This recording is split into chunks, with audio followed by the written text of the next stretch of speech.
On Days of Our Lives Today, Sarah swears war, Lucas threatens, Clyde communicates, and Chad keeps weeping. Chad is stoically seated on the couch in the living room when Stephanie enters the room in the morning. He jumps away as she leans in to kiss his neck. "It's Abigail's birthday," says Chad. "It's more difficult than he anticipated." Additionally, they discovered that Clyde was the one who killed her about this time last year. He has a part of him that wishes he had shot Clyde when he had the opportunity.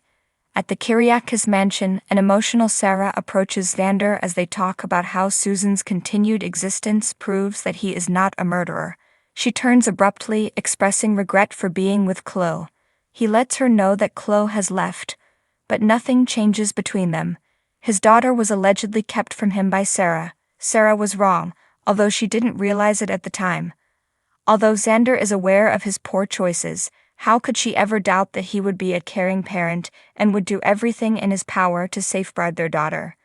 At Tripp's flat, Ava and Harris share a tender kiss alone. Despite what they told other people, they admit that they have wanted to do that for a while. They approach each other for a more intense embrace. Breathing heavily, Ava flees. They decide to put it on wait until they get their lives in order, despite their attraction to one another. Tripp updates Kayla about Ava leaving Bayview at the hospital. For her stepson, who hopes Ava finds some stability, Kayla pretends to be excited. More drama is the last thing she needs. Ava's continued presence with him worries Kayla, but Tripp is adamant that she is determined to turning her life around. The ER is paged to treat Tripp's overdose. Tripp asks the patient about the medications he took in the examination room. Tripp is worried about the patient harming himself as he tries to depart. When Tripp attempts to take his blood, the patient flings a knife at him. The patient protests, "You're not taking any of my blood." "But I'm taking some of yours," she replied. An article about Ava bringing Susan home alive is being read by a scary Clyde in prison. He chuckles at the Keystone Police's failure to realize that he brought Susan to Edmond. Lucas approaches and inquires as to what Clyde is discussing. When Clyde advises Lucas to mind his own business, Lucas gladly complies. The last person he wants to run into on Abigail's birthday is her killer. Sarah apologizes to Xander for shortchanging him in the Kyriakis mansion, but she had to safeguard Victoria in case her father ended up in jail or passed away. Although Xander sobs in understanding, all he wanted was to give Sarah a happy life.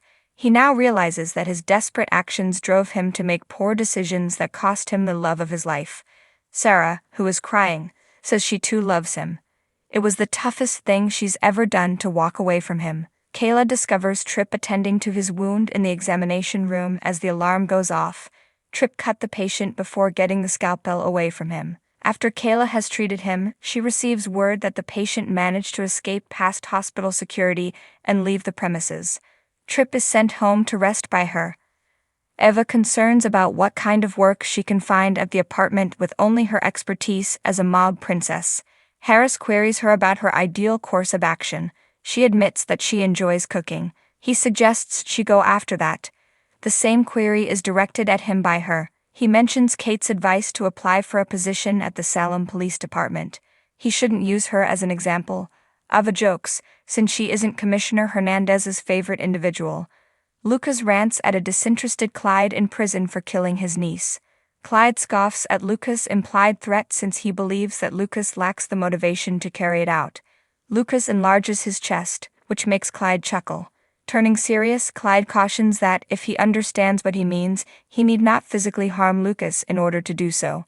He assumes Lucas doesn't want to experience another loss of a loved one. Stephanie reassures Chad at home that Clyde is imprisoned and cannot harm anybody else. If he had killed him, Chad knows he wouldn't be there for his kids. He has a lot of love and need, Stephanie informs him. She hopes he is aware that she belongs to that group.